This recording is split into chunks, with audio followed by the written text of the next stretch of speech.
คนละมื้อนี้ก็ตอนเช้าของ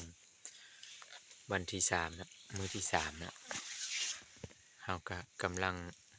นึ่งข้าวอยู่เนาะนึ่งข้าวสุกก็แต่เฮาก็สิพยายามกลับเนาะเฮาใส่ไว้เมื่อวานนี้นะอยู่ป่าตอนนี้นึ่งข้าวสุกก็ยังพยายามนะทีมงานทางบกเพิ่นไปตั้งแต่เช้าแล้วไปลัดเช้านะอากาศก็สิหนาวๆจังหน่อยนะถ้าลุ้นเบิ่งว่าเขามาสิได้หมานอยู่บ่เนาะมื้อนี้เนาะถ้าเบิ่งน้ำเดียวเด้อทุกคนเด้อเดี๋ยวเฮานึ่งข้าวสุกเฮาจะพยายามเดี๋ยวพาทุกคนไปเบิ่งเฮายามกับเล็กหนูเนาะว่าสิหมานอยู่บ่เนาะตอนเช้ามื้อนี้เนาะไปเลยยาม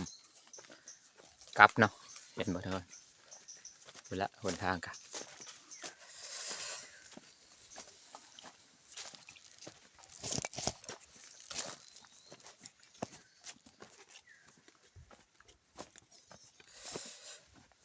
ไปลุ้นนำกันเนาะทุกคนเนาะ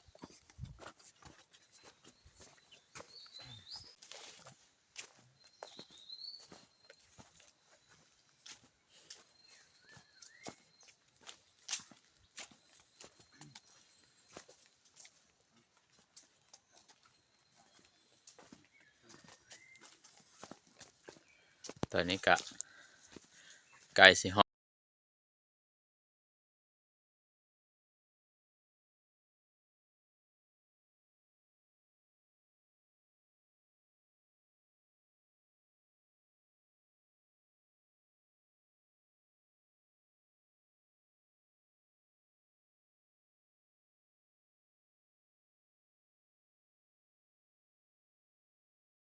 ตอนนี้กำลังไปเรื่อยๆนะยังทันฮอดจุดหมายนะ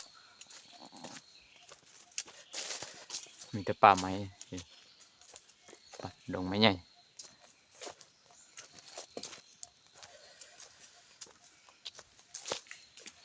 อยู่ภูอยู่ผา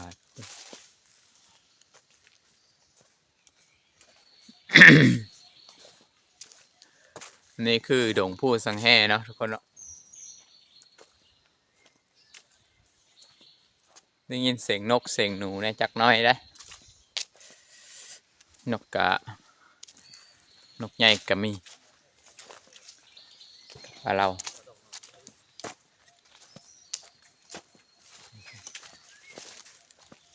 ปลายัง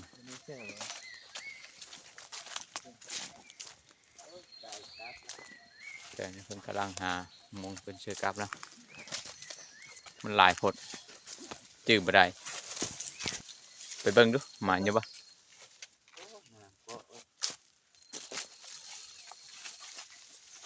กำลัง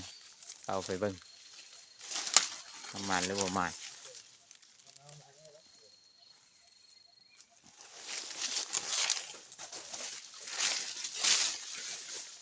บ่กงทินผู้ไทยเพิ่นหมานอยู่บ่ต้นไม้ใหญ่เลยทุกคนเห็นบ่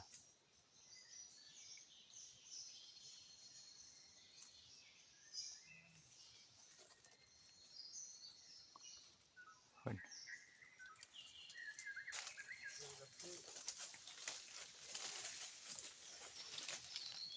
นะทุกคนเนาะเห็นบ่ทุกคนมันเฒ่าแล้วก็เลยตายแล้วนะทุกคนดูตอนนี้ก็ตะเวนกลางสิออกแดดหากะส่องหน่อยนึงเลยทุกคน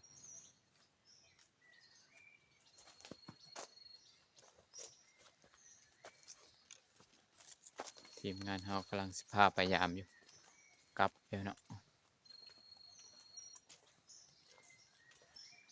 ทีแลวตีนผู้สังแห่เด้อขึ้นผู้หากิน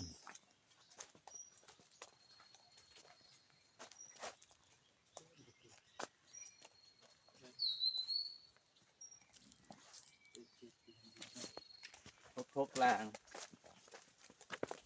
นี่ก็ฮอดด่านเนาะ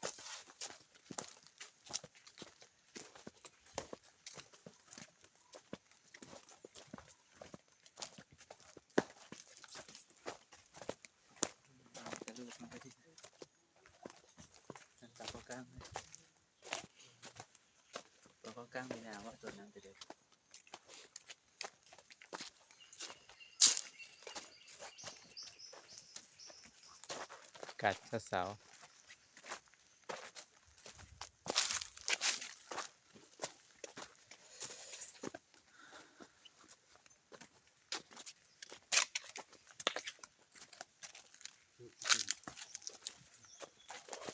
เมื่อก่อนพี่ว่าไปทั้งเลย พี่ก่อนพี่ก่อน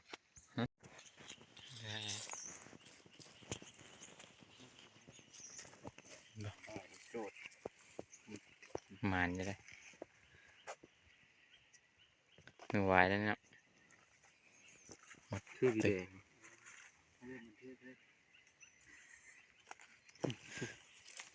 มันจะได้มันเดี๋ยวภาพพยายามอยู่หลังต่อไปทีมงานใส่บุกเนาะนกก็ได้หลายตัวเลยเกินมานกเพื่อน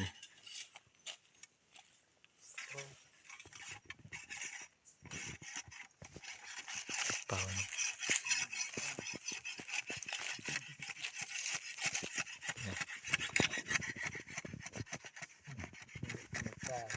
มันจะได้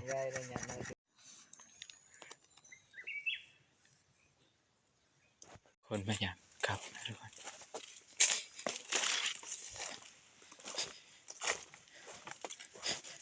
มีทั้งคอนเพชรทุกคน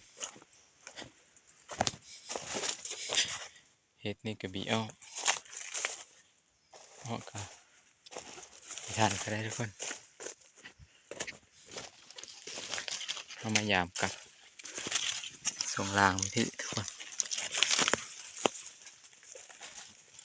โอ้มันทุกคนมาถือทุกคนหนูวายทุกคนหนูวายทุกคนหนูวายหางยาวหนูวายหนูวายทุกคน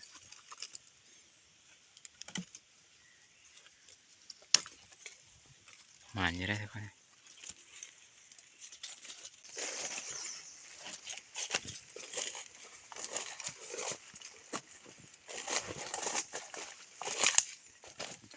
ประมาณทุกคนโบราณจังไม่เบิ่งหลัง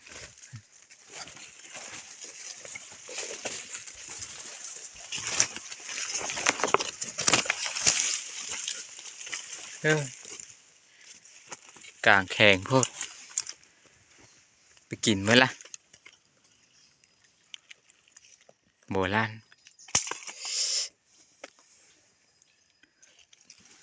ถือฉันทุกคนเลยกลางแข่งพวกทั้งใส่กลับทั้งตัดเสาเนาะผลงานมื้อนี้ก็ได้สิประมาณนี้แหละทุกคนเห็นไหมทุกคนมีหนู5 ตัวก็เล่น2นกอีก4 ตัวนะเห็นไหมครับพอได้อยู่ได้กินเนาะทุกคนเนาะกะบ่หลายอย่ามองมันหลายตัวเถอะไปนี่ก็ปลาใหญ่เถอะกับปรากฏ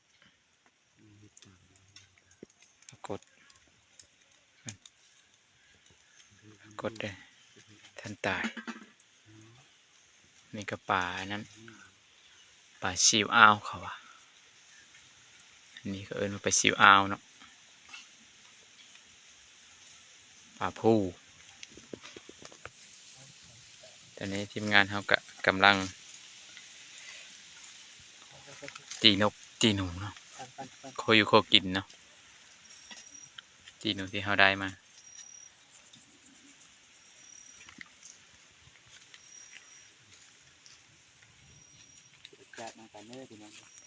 ได้หลายตัวแต่พอได้อยู่ได้กินทุกคนเลยมันอยู่ได้นี่ก็กำลังโคปลาฝาเนาะ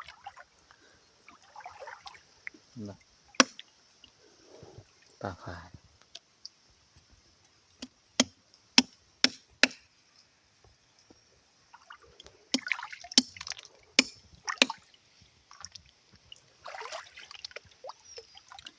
ฟ้าคือเดียวกับเต่านะ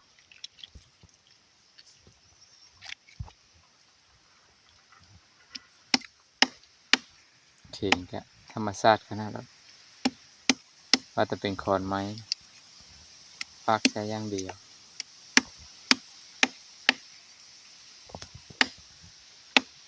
เต็มให้กินเมื่อเช้าใส่น้ำธรรมชาติ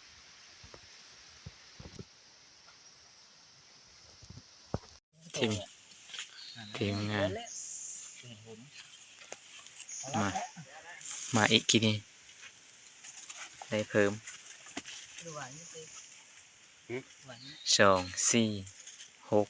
แดงตัวนึง 7 โตกำนกตัวหนึงเนาะ 4 ตัว หมานอยู่เด้นกอีกตัวหนึงนกก็6 7 ตัวเลยมีแต่หนูวายนะ หางยาวๆทั้งหมดด้วย หมานอยู่เด้